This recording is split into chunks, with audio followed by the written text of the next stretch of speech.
আজকে এই মানববন্ধন কর্মসূচির সংগ্রামী সভাপতি, উপস্থিত মোটর শ্রমিক আন্দোলনের কেন্দ্রীয় নেতৃবৃন্দ এবং আমার সামনে উপস্থিত সাংবাদিক বন্ধুগণ,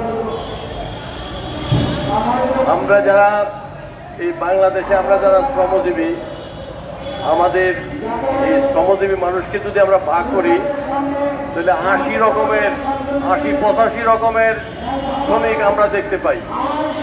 এর মধ্যে সবচেয়ে গুরুত্বপূর্ণ যে একটা সেকশন যে শ্রমিক, সেটা হলো পরিবহন শ্রমিক।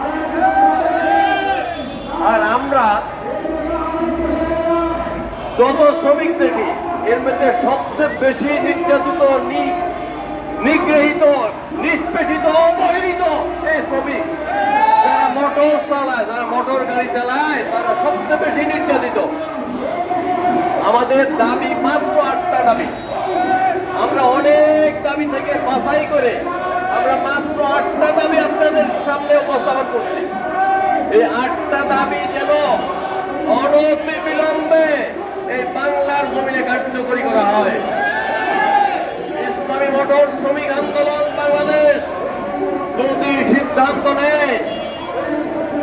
সিদ্ধান্ত নেয় আপনারা যদি সেই দাবিগুলা যদি আপনারা না মানেন, তাহলে বাংলাদেশ পুরাটা অচল করার জন্য 1 সপ্তাহ টাইম লাগবে না।